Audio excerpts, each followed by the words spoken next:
African banks started their digital journey well before the events of the pandemic. This made digitization a compulsion for survival, but because they started off the journey well in advance, they were very well equipped to withstand the headwinds and make steady progress. But a lot still needs to be done in order to get to the next level of the digital transformation journey. It is the next level of being digitally mature. The way it's shaping up, it will be decided by how well mature digitally are the banks, and the race to become or transform into one is heating up. Being digitally mature is just not about transforming the customer experience, but to reinvent inside out. One of the pioneers who is leading the way in Africa is Ecobank. Ecobank was able to spark growth and elevate the customer experience through a digital first strategy and a foundation for open banking. Today, we scope this and more in a discussion with Ecobank and Finonyx, our partners, and hear their digital transformation journey, the kind of innovative offerings that they have for their customers, how they are reshaping their experiences, and how they've utilized open technologies like APIs and transformative technologies like cloud and RPA to augment their digital architecture. To start off the webinar and the panel discussion, I will now hand it over to our moderator, Nihad Nazir from Oracle. Thank you, Joseph. And thank you, Joseph and Arun, for having me on this panel. Let me also thank your extended teams at Oracle Financial Services, Finonyx, and Ecobank, who have helped put together this edition of Oracle CxO Masterclass. Well done. Let me start by introducing myself. My name is Nihad Nazir, and I lead up the Global Digital and Architecture Center of Excellence for Oracle Financial Services. I'm responsible for taking out to market Oracle's capabilities in helping banks drive their digital transformation strategies. And hence this topic for this masterclass is very, very dear to me. However, what makes this edition that much more exciting are my co-panelists. Let me start by introducing my first co-panelist and our primary speaker today. Our primary speaker today is someone who has pioneered digital transformation in Africa, and in doing that has sparked growth, elevated customer experience, and driven operational efficiencies by successfully leveraging technology as an enabler. It is an honor and a privilege to introduce and invite Dr. Tomisin Fashina into the discussion. Before I continue, let me also take this opportunity to congratulate Tomisin on being appointed the Group Executive of Operations and Technology at Ecobank Transnational Incorporated, which is the parent group of Ecobank, a position he will now hold in addition to his existing role of Managing Director of eProcess International. Tomisin, once again, thank you and welcome to the panel. Thank you for having me. Thanks, Nihad. Our second panelist today is Subba Reddy, or NVSR, as he is known within the banking technology community. NVSR is CEO and Director at Finonyx, who is a strategic partner, implementation partner for Oracle Financial Services. He has more than 3 decades of experience of implementing banking solutions. And before his role at Finonyx, NVSR was leading the consulting business for Oracle Financial Services as the leader for West Africa. NVSR, thank you once again for joining the panel and welcome to the discussion. Thanks, Nihad. We are honored to be part of this webinar. All right. So let me kick off the discussion and lay some context and give Oracle's perspective of how we are seeing and what is our strategy and vision when it comes to building a digitally mature bank, right? And let me start off with some of the key focus areas that we have invested in over the recent past. Number one is what we call our digital front to back strategy. And as part of this strategy, Oracle is ensuring that we are no more building capabilities that are just restricted to the back office of the bank, but capabilities that we bring to the market include an experience for the end customer of the bank, as well as a digital experience to the users or the bankers who use these solutions. Oracle has always been a pioneer when it came to depth and breadth of banking functionality we delivered from our platforms. And this remains a focus area for Oracle Banking and our strategy in further maturing the capabilities that we bring to the banking business. Innovation is a key theme that has been embedded across our architecture. We're going to talk about a lot of these topics and hear from some of the pioneers in this as we go down in this session. But areas such as open banking, API banking, some of the transformational technologies that we're being seen used in banking are going to be part of this conversation, and needless to say, are very much part of Oracle's strategies in modernizing our capabilities for banks and financial institutions. Multi-entity is another hot topic, especially post-pandemic. Most banks who run multi-geography operations across different business lines are looking to bring commonality to the platforms that they run, and thereby leveraging economies of scale. It's something that Tomisin would speak a lot more better than any one of us on this group, as one of the pioneers in Africa of having done a true multi-entity implementation, not only on the back office of the bank, but also on the digital side. Componentization and connectivity is key, because today it is important that we don't see core banking or banking as a monolith platform. We're seeing customers talk to us about niche capabilities and looking at addressing specific concerns rather than taking on large projects which may take long amounts of time. So what we've done in an architecture from a componentization perspective is very relevant from that perspective. We are also focusing heavily on ensuring that our banking customers are being self-sufficient on making changes to the platform. This is to ensure that they remain agile and are able to cater to the requirements of their customers in a nimble fashion. So enabling them with the tools and the framework to ensure that banks can be self-sufficient, can set up their own digital factories, can then run their own DevOps is another big focus area for Oracle Financial Services. And last but not the least, the journey to the cloud.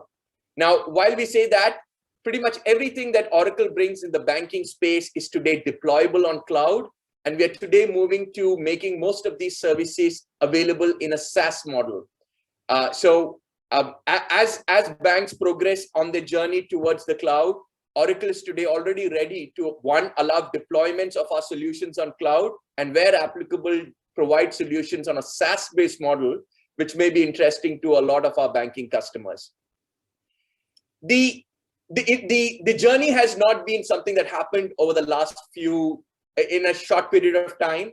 It's something that our platform has evolved over almost 2 decades. So starting from what was a monolith platform back in the early 2000s, built on a SOA-based architecture, to moving to a completely componentized microservices architecture available on cloud, has been the journey of recent past. And while doing this, we've also ensured that banks and financial institutions have the business capabilities and the innovative capabilities within the platform for them to drive an innovative and disruptive business models in the markets that they operate in. So it's been a two-pronged approach from us. One, it's been on the architectural evolution, and on the other side, it's been all about capability upliftment and building innovation into the platform. In doing that, what we've done is we've componentized our architecture into 4 layers. The digital experience layer, which is what is focusing on the experience that banks and financial institutions are delivering to their end customers. We've carved out a completely new layer built on microservices called the digital engagement layer, which truly drives the digital engagement between the banker and the customer. And last but not the least, the backend product processors, which have also been componentized. Let me also not forget the importance of data and analytics, which is straddling across these architectures that we have componentized our platform into. As you can see on the slide now, today, Oracle offers in the market multiple standalone niche components that the bank can consider to drive different paths of transformation. So no more are we required from our banking customers to look at a large core banking transformation to drive the digital transformation strategy, but we can also look at options where you can pick and choose niche capabilities that address specific concerns, challenges, or opportunities in the market, and implement those coexisting with existing platforms that the bank may have implemented in the past or already invested in. So we bring a broad spectrum of capabilities in this space. And like I said, what this is allowing us to do is help our banking customers drive different paths to digital transformation which suits their priorities and their needs. Having said that, we've always noticed that when banks look at transformation front to back, that's where the biggest bang for the buck, the shortest time to value, and the least risk is. And hence, that is a strategy that we are heavily propagating within our customers and something that we've seen a lot of success in recent past as well. The other interesting offering that Oracle brings to the table today is the Oracle's Neo Bank in a Box. We are seeing conventional banks launching completely digital operations under a new brand. This is something that Oracle today offers completely on cloud. So a conventional bank looking to offer a completely digital offering with 0 branches, fully deployed on cloud on the latest technologies is another offering that Oracle brings to the table. Again, an exciting offering in the space of creating digitally mature banks, wherein an end-to-end bank can be set up in a matter of a few months, completely deployed on cloud or running the latest technologies, and of course, making the bank self-sufficient using their own digital factories and their DevOps processes that they run. So another interesting proposition from Oracle as we speak. Last but not the least, and I'm sure this is going to be another important point for a point of discussion as we go further down in the presentation. Oracle is heavily investing in transformational technologies, which are horizontal technologies. But given that we are one of the largest solution providers in the banking and financial services industry, these transformational technologies are now part of our banking technology framework. These include technologies like artificial intelligence and natural language processing, or NLP. Machine learning has been embedded across our architecture, allowing the bank to use data to make decisions with regards to day-to-day business. RPA, or robotic process automation, has kind of taken over the back office of the bank, thereby driving significant reduction in operational expenses and driving up operational efficiency. Again, something that is today embedded heavily in Oracle's banking products. And last but not the least, how can you talk about transformational technologies without the use of blockchain and IoT?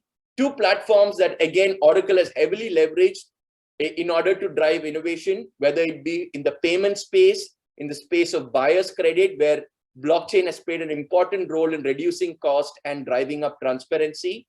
And last but not the least, using technologies like IoT, which is now bringing different banking business models such as pay-as-you-go when it comes to things like asset-based finance, right? So you could actually be financing machinery, immovable assets, and IoT devices are sending real-time data into the bank for them to be able to make decisions on assets that they have financed.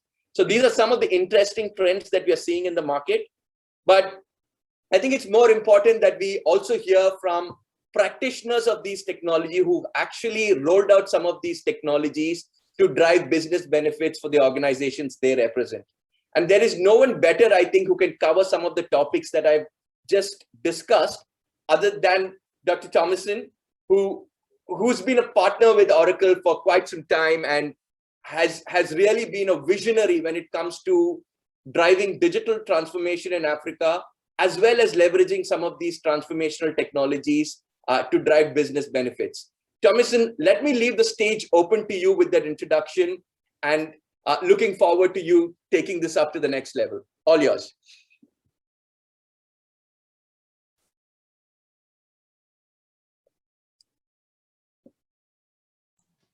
Thank you very much.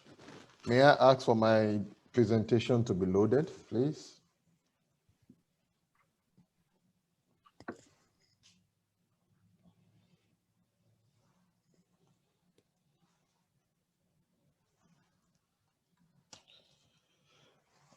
Okay, thank you, Nihad. Thank you for the introduction. I think you sounded more like my public relations manager. I think you're giving me so much credit. I am, Thomas. You're giving me so much credit. You're giving me so much credit, and I'll try and see if I can quickly do some justice to the topic. If you go on to the first slide, first of all, Ecobank is a Pan-African bank. We have presence in 33 African countries where we have actual banking license, and we deliver banking services. We have 3 other markets where we have what I'll call a business presence. We have an office. We also have a banking license in France, Paris, France, where our treasury sits, and we do a lot of our trade business out of. While we have also representative offices in London, Dubai, and Beijing.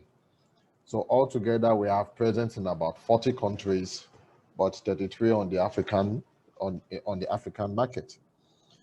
We are the ultimate bank for the African Continental Free Trade Agreement, positioned to facilitate trade and payments across the African continent, and that remains a key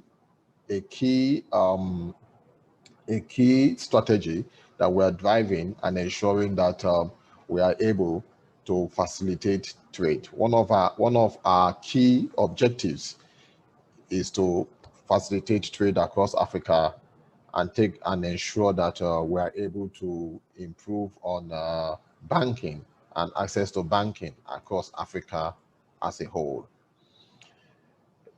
Taking off from that, 5 years ago, we launched our digitization strategy, and we had said that we will digitize ourselves, digitize our customers, digitize our stakeholders.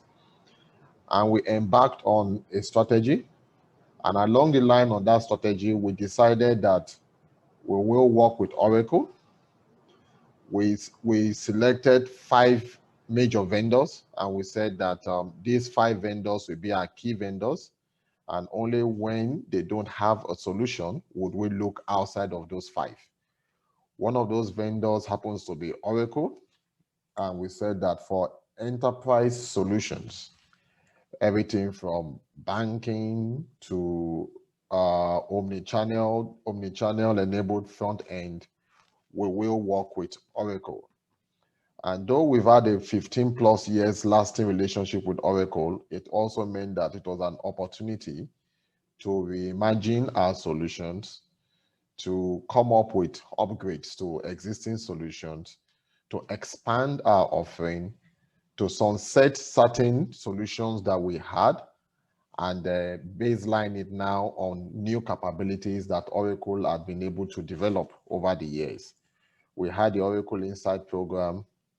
We've been we decided on certain other parts of the Oracle suite of solutions that we needed to implement, and I think Nihad gave me a lot of work, and we are still executing on some of the things that we agreed upon 2 years ago, and the journey has been fantastic. However, if you look at it by numbers, we have one mobile app that works in 33 African countries in 4 languages. A single app you download in the store, and this one single app, when you download it, it enables you to select your country, select your language, and the language does not necessarily mean the language spoken in that country. It is a language that you are comfortable with. So for example, you could download the app and say that I'm a Nigeria customer, but I speak Spanish, and you will have your mobile app in Spanish. If you know Nigeria well, they speak only one language, English. We currently have over 10 million customers on this mobile app across our 33 markets. We have digitization of our customer interactions. We have we currently use Oracle Siebel, but we are looking at it again. We have 3-to-1 ratio of digital to in-branch transactions. In fact, the latest is that if we combine ATMs and our digital transactions together, we are now sitting at a comfortable 90%, meaning that only 10% of actual transactions are done at our almost over 800 branches across the network. And when I say over 800 branches, you might tend to think, oh, is that a lot? We have come down from 1,400, meaning that in the course of the last 5 years, we have closed about 600 branches in the network. And we did not just close the branches because we woke up one day and said, many more, which branches do we want to close? We closed the branches because with the growth of our digital strategy, more transactions going digital, we saw a dwindling of footfall at the branches. And the more we saw that folks were not coming to the branches anymore, it became necessary to close the branches as they were not meeting the objective. We completed the implementation of a private cloud. We have a private cloud, and I think part of what Nihad was alluding to. Today, we have a private cloud we have 2 data centers in Lagos and Accra that are both active data centers, and in it sits the Ecobank private cloud, such that all computing services available to our 33 affiliates are carried out in these 2 data centers through the private cloud. So when you go to any of the affiliates or any of the countries to do business, everything sits in the 2 data centers that we have. And if you're in Kenya, what you're transacting is in the Ecobank private cloud that is largely sitting in Lagos and Accra. We also worked with Microsoft, but I know that this is an Oracle conversation, so I'll leave out Microsoft for now. But we're doing quite a bit with Microsoft. And we centralized software, our software center. We are using, we decided earlier on that we are not in competition with fintechs. Our strategy is not to compete with fintechs. Our strategy is Ecobank as a platform, meaning we see Ecobank as a platform. We are uniquely positioned because we are the only financial institution globally that have presence in 33 countries, a single platform, a single access, and you are able to integrate to us from a single point and deliver transactions into 33 markets. Because of that unique position that we sit in, we decided that we are not going to be competing with fintechs, but we're going to have Ecobank as a platform, meaning that either you're a fintech, you're a global multinational, you're a player, and you want to deliver transactions or collect transactions from any of these 33 markets, we are the ultimate partner to work with that can give you that ready access into those 33 markets because we have built it. We have a centralized system. We have a single switch. We can switch and deliver transactions to the clearing houses in all 33 markets. Thank you. Next slide.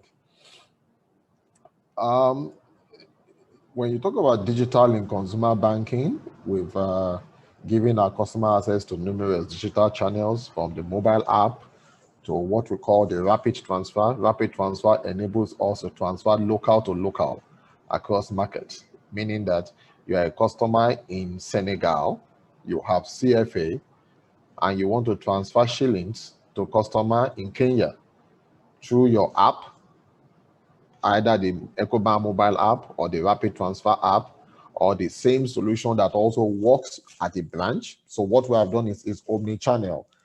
Either you are walking to a branch and you're going to a physical teller, or you are smart and you have a phone and you want to use your app, or you want to use an app. You can transfer money from CFA ZOF in Senegal to a customer in Kenya in shillings, and it will happen in minutes, in seconds actually. The minutes will be the time it takes for the other person, for you to notify the person or get a notification and be able to cash it. And that is not just another Ecobank customer in Kenya. It could be another individual that banks with Equity Bank in Kenya, and we can deliver that. We have the social media banking, Ecobank Pay on Rafiki on WhatsApp. We have cards. We also have a unique card called the Pan-African card, which is proprietary to us, but open and available for white label, that enables us to offer card services to African-based customers and can be cleared without going through Visa, MasterCard. We digitized our customer support channels. We deployed IBM Watson to offer chats, but we're also looking at the solution that is now available in the Oracle suite. I think you call it Oracle Digital Assistant. We'll look at it, but We had an early start on Oracle with a solution that we had on IBM. Next slide, please. Digital initiatives also, we also extended this to our corporate and investment bank. And we deployed what we call Omni Plus, which is a channel for our high-end corporate customers. We deployed Calypso, we deployed OmniLite. What we did is that prior to now, we had a gap, corporate, consumer, but commercial sits in the middle. And with commercial being in the middle, they were a bit stranded. The low-end customers, oh, go to consumer. The high-end commercial, go to corporate. And we never really had a platform for commercial banking. So what we did was to take the OBDX, the Oracle Banking Digital Experience corporate, and made it our commercial banking solution, and we call it Ecobank OmniLite, and enables us to offer commercial electronic banking solution to our commercial-based customers. And we have since then digitized several other things, from collections to trade. Thank you. Next slide. We didn't stop at just the customers. We also had to digitize ourselves to ensure that our internal processes that enables us to serve our customers benefit from the digital push to ensure efficiency and a better ability to serve our growing customer base. We moved our procurement to the Ariba platform. We built in-house a travel and expense management system that we call ETES that enables us to 100% digitize our travel. And we didn't know that 2020 was going to happen, and I will not see Nihad for a year because nobody can travel. But we built the system, and for 2018, 2019, we got significant mileage out of it because, one, it enabled us to centrally monitor. You know, when you have people traveling from 40 different countries, we had a single platform that enabled us to monitor travel, manage the travel budget, manage the expense budget, work with the workflow that ensured the right levels of approvals were given before any travel was done. We also are customers of the Oracle HRMS. We had the older version. We have recently deployed the new version, Oracle HRMS, through which we manage our 14,000 workforce across the enterprise. Like I said earlier on, we've been using Oracle Sibyl for our CRM. We have some internal control and audit system where we're using Interlinks for our fraud management, and we built AIMS, Audit Information Management System, to manage audits. You can imagine if you have to, we have 40 presence in 40 countries, but we actually have close to 60 entities that are going through different stages of audit. So we built a system that enables us to manage audit across the organization. And of course, we have our data analytics. We have a data lake running on Microsoft Azure. We use Power BI, and we do all of those nice things. Thanks. Next slide. The slide that you have in front of you is what we call Ecobank as a service. We see this as our competitive advantage. And since I know that there are quite a number of bankers and partner banks that are on the network, I could also do some advertisement for my organization. If you want to do business or you want to deliver payments into Africa or collect payments from Africa, drop me a line. We can have a conversation. This is what we have today, sitting at the heart of Ecobank. We have our customers. We have the access to 33 clearing houses in Africa. We currently have over 2,000 billers and partners that we have integrated. Some of the names, you can see the names. We have so many telcos for me to start counting their names in all the markets. And we are the platform to help facilitate payments and trade within Africa. Next slide, please. We recently, when I say recently, about 2 years ago, embarked on robotic process automation. and we started using robotics process automation to automate some of our business processes, especially in our back end, in our drive to move more people from the back office into the front office. And we have piloted this in Nigeria and with very good success, and we're currently rolling it out to all parts of the group. And today we actually have a program that we're calling Democratizing RPA, and we are having trainings and programs for all of our bankers across the organization, and saying whenever you have a process, a new product, a new idea, something you want to do differently, can you think RPA first before you start thinking about how to hire 5 people to solve a problem, or 5 people to continue to solve something and manage something at the back end? Can we think first that how can robotic process automation, help us solve that problem, or help us? The employee we want is not a human being, but a robot.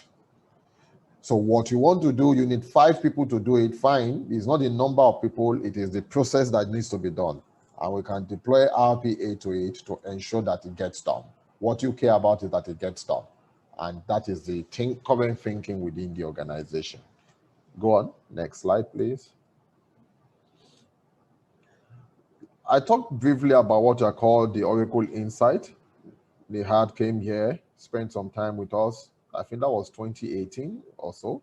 2018, and we drilled down and analyzed every solution that we had deployed across the enterprise. That was when we launched our convergence and consolidation strategy. And we decided that we were going to take out all minor applications and consolidate on one provider. And that is what we call Project Digix today. That has driven our omnichannel strategy, our open banking strategy, our credit process automation and consolidation, our trade consolidation, our HRMS, our payment consolidation. And we have executed quite a number of these. Quite a number are still in execution. And we are driving towards this full convergence where we don't have too many systems and too many vendors in our space, but we're working with top-end vendors that enables us to deliver efficiency at the back end and better manage our cost. Next slide, please. We also adopted cloud strategy. In 2018, we started by defining and agreeing on a cloud-first strategy. And that cloud-first strategy is one of the reasons why it was easy for us to move our HR system from a site implementation to a cloud solution, to move our procurement management system to a cloud solution, and several other solutions that we've had to move into the cloud. We started with the cloud-first strategy, then we defined a private cloud, built and strengthened the private cloud. Then we started rolling out the private cloud and ensuring that all systems and processes, all systems in our affiliates were being consolidated into the private cloud. Come 2019, we started on PaaS and CaaS. We implemented platform as a service, container as a service. We started moving our mobile apps and some other systems into the cloud.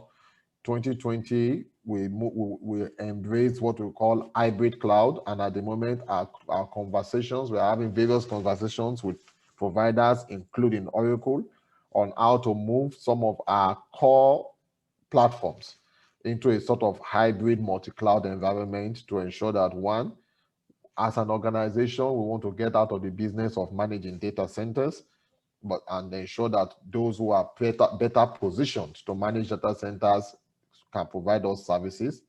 But it's a journey. We have to ensure that the cost makes sense, the regulators are happy with it, and we're able to land in a space that is comfortable for everybody. Next slide, please.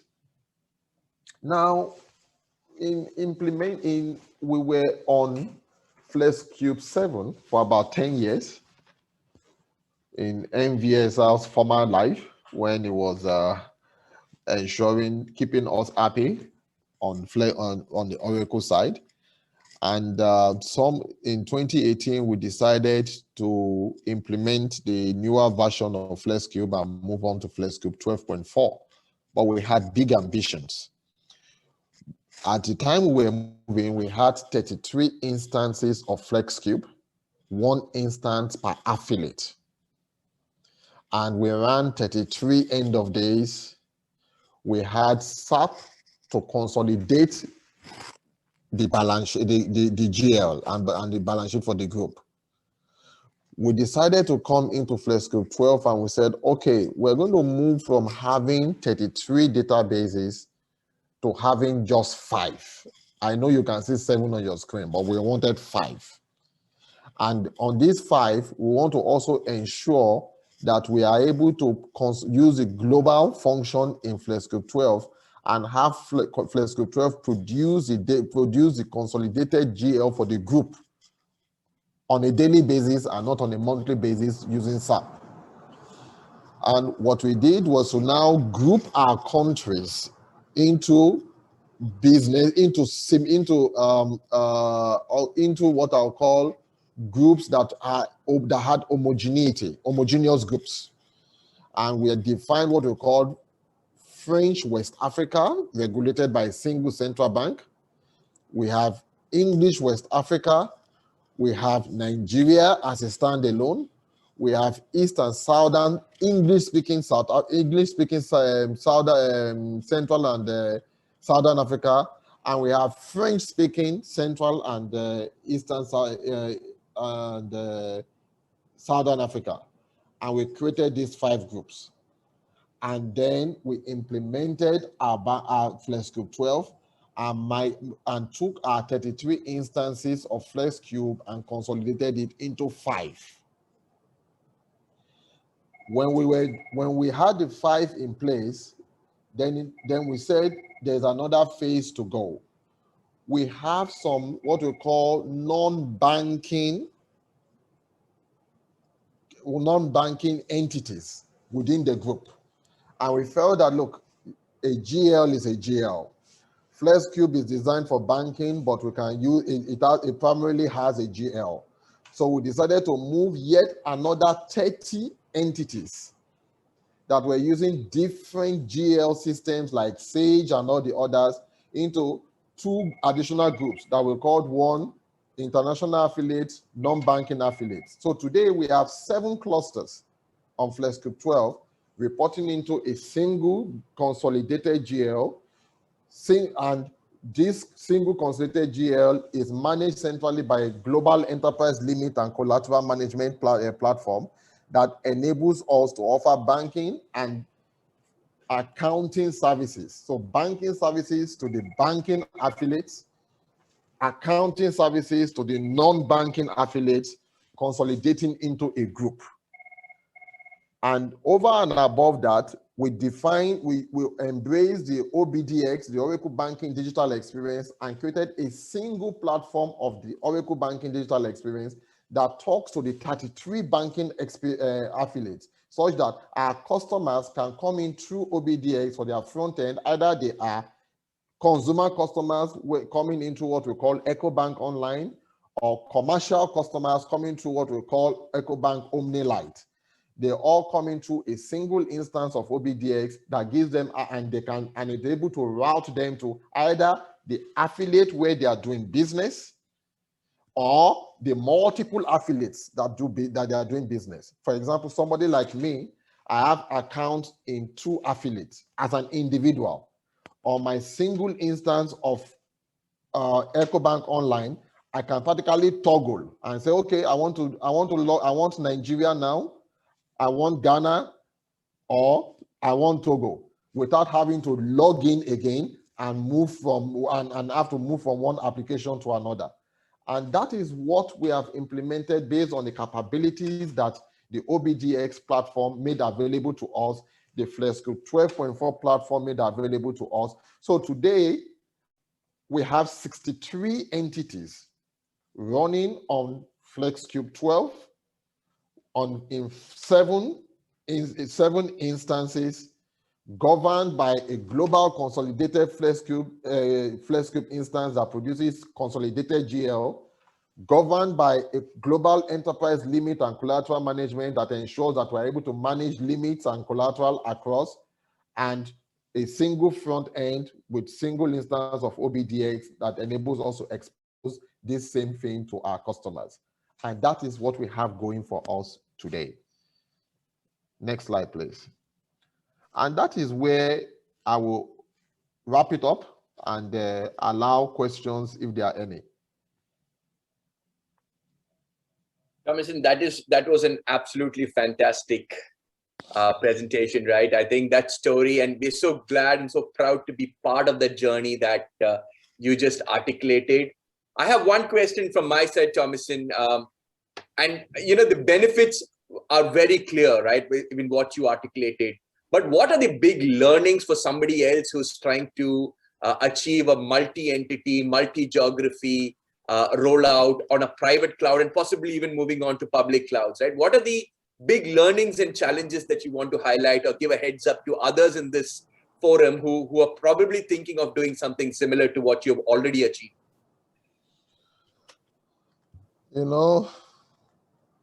When you've done something,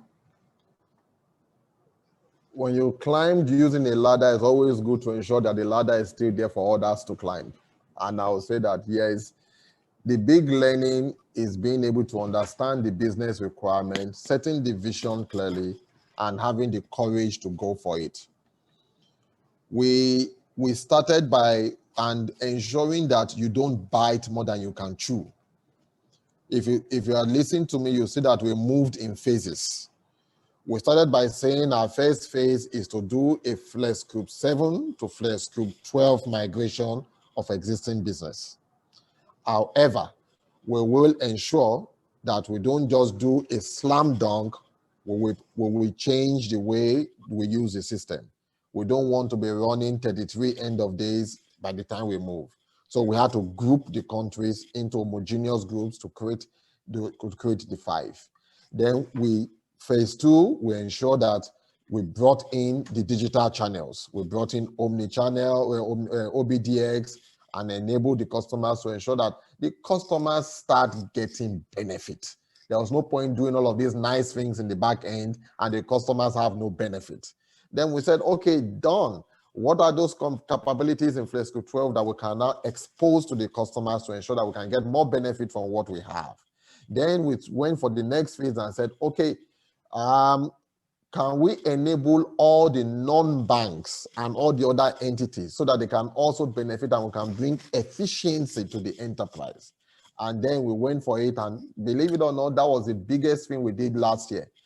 Even during the pandemic, while everybody was running helter-skelter, we kept our teams working from home, and the experiences that they had gained implementing Flex Group for the banking organization, they deployed that experiences in implementing the non-bank entities. And we even went as far as taking on some of the, we have microbanks, microfinance institutions that we have, and consolidated it into it.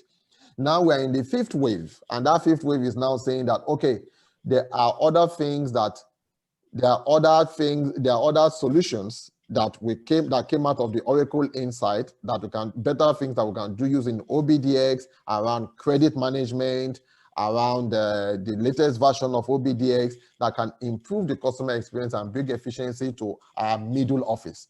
And we are right now implementing that. But we took it in mouthfuls. We took it gradually. It's a journey.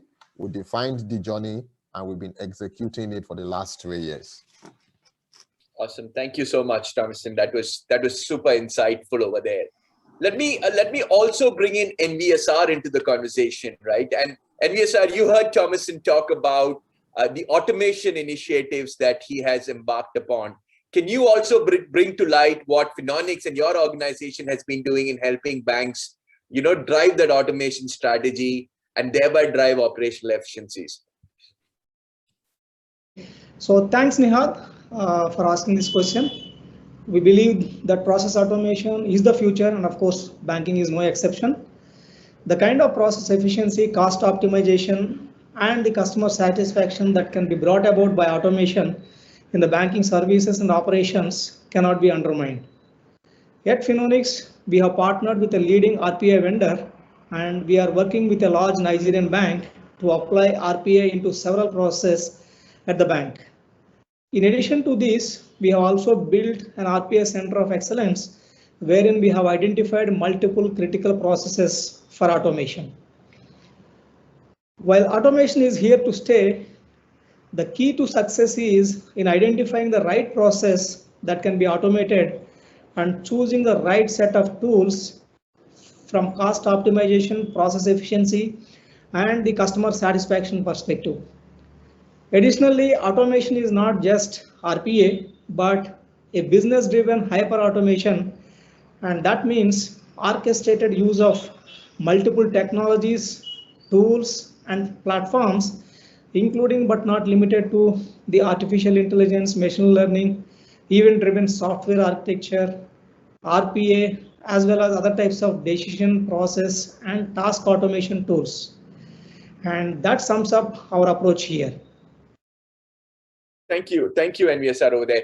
And NVSR, if I can further extend that question, right? I mean, the impact of the pandemic has been felt across sectors, especially the banking sector, right? And yes, there have been the Ecobanks who've been proactive and have gone on the journey to consolidate, converge much earlier than the pandemic. But how has that played out in the other regions that you today operate in, right? And what is it that you as an implementation partner bring to the table as value addition to address some of these challenges that banks and financial institutions are facing? Yeah, so Nihad, I'm glad you asked this question. As we all know, the unprecedented pandemic has swept the globe, including the banking services and the customer preferences. Though banks have been adopting the digital means even before COVID, but yes, the pandemic has accelerated many of these initiatives because more and more customers want to manage their finances digitally than in person. And this is across the demographic profile of the customers. Our own experience during the last 12 months is ample testimony of this. We have kicked off multiple projects around digital banking requirements, and being an Oracle partner for more than a decade now, our delivery model has always been on-site presence, especially in the context of Africa. However, the COVID situation mandated us to rework our delivery model to 100% offshore, which is working out to be a win-win proposition so far. We have delivered 6 projects during the last 8 months from offshore, and as we speak, we are running 10 more projects, including 5 digital banking projects, all from offshore. What has helped us here is our in-depth understanding of the FlexCube and OBDX and our experience of delivering complex projects before. So in a way, the pandemic has taken our digital growth and practice to a high level. Sir, and it is exciting to note that implementation partners are really gearing up to the challenge of delivering in the midst of the pandemic, right? And the remote implementation strategies that you talked about are going to go a long way in helping banks and financial institutions still achieve objectives in the midst of the pandemic. Tomisin, a question back to you, and this is more around cloud, right? And you did talk about how you've already set up a private cloud. 33 plus or 66 of those countries are running out of pretty much 2 data centers and a private cloud. What's next in the cloud when it comes to cloud for Ecobank, and what's next when it comes to cloud for Africa as a continent? Talking about banking and financial services. Okay, I don't like solving world hunger. I like to talk about things that is within control. So I will start by talking about what Ecobank is doing, then I'll give an opinion on Africa. Yes. For us, multi-cloud is next.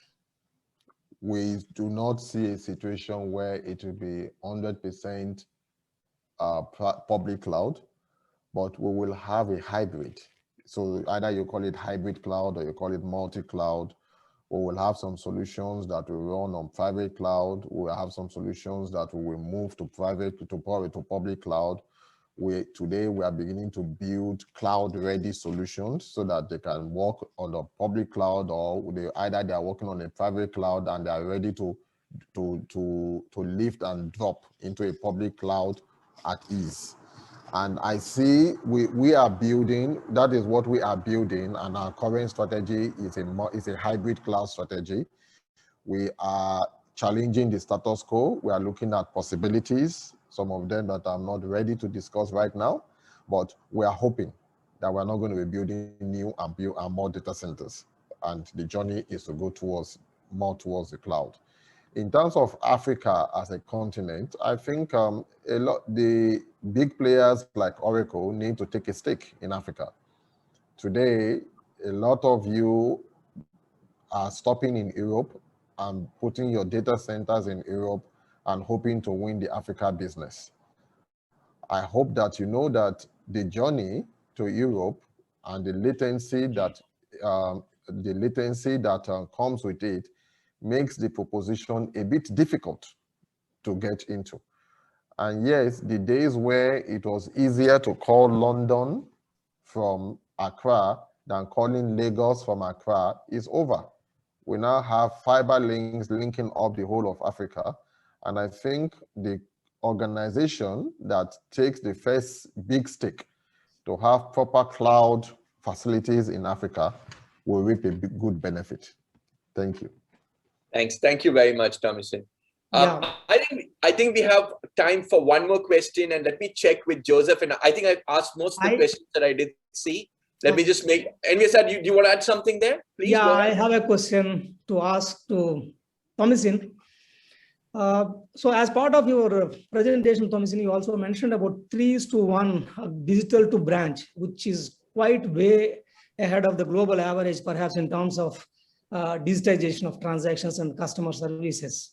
And congratulations for that. And I also saw about Ecobank as a service. No, I mean, these days we see a lot of traction and inquiries in terms of banking as a service. And there also you seem to have done already led the market. And I would like to understand how is your experience in terms of that service. I know currently you must be doing it internally. So how is it? How is the experience internally within the bank in terms of that? So we took a decision 5 years ago to build a software center. So internally, we have a software center, and they are positioned to do two things. They're either building the last mile on integration or building softwares as a standalone. And during my presentation, you heard me talk about our travel and expense management system, our audit and our audit management system. Those were all solutions that were full softwares that were built in-house. And also, this same team is responsible largely for building the integrations, building the corporate API, building the sandbox that has enabled us to offer Ecobank as a service. So it's a combination of in-house, it's a combination of in-sourcing solutions, and ensuring that, but the clear thing is that having the clear vision and equipping and resourcing to achieve it. Okay, thank you. Thank you very much. Thank you. So, ladies and gentlemen, I think we are nearly out of time. So, Tomisin and Nihad, maybe some last few state comments before we close the webinar. Let me start with Nihad, and Tomisin, I'll leave the last word to you. Nihad, maybe you can. Yeah, thanks, Nihad. I mean, Finonyx as a partner, we have the growth has been phenomenal, like I said, in the digital space, even during the COVID times. And we are glad to be part of this webinar hosting along with Oracle.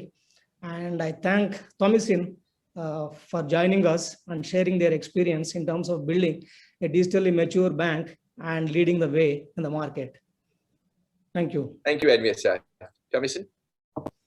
Thank you very much for having me. I think I'll end up by saying Ecobank as a service. We believe that there are opportunities to capture and tap into in Africa. We see ourselves in a pole position to facilitate banking in Africa and intra-Africa trade. And we have equipped to ensure that we can deliver on this. And if you want to do business, banking business in Africa, you want to deliver payments, you want to collect, I think it might be worth having a conversation with us, because we already have the infrastructure. There's no need to reinvent it. We've done the investment, we've done the heavy lifting, and we have made it open and available to partner with players that are interested in the market. I see Africa as the last horizon to conquer. 1.2 billion people, and the financial inclusion is still very low, and I think that there are opportunities to tap into. So thank you very much for having me, and thank you for the partnership with both Oracle and Finonyx. We're working together to ensure that we sustain this competitive advantage and we're able to deliver solutions into the market. Thank you. Thank you, Tomisin. Thank you, NVSR. Like I started off in my introduction, I think the most exciting part about this edition of the CxO Masterclass were the panelists. And let me assure you, you did not disappoint, right? I think, thank you so much for the invites that you have, insights that you've provided as part of this session. On behalf of Oracle Financial Services, a big thank you to both Tomisin and NVSR and the teams that have supported in putting together this Masterclass. Thank you once again and have a great day. Thank you, everybody. Bye. Bye.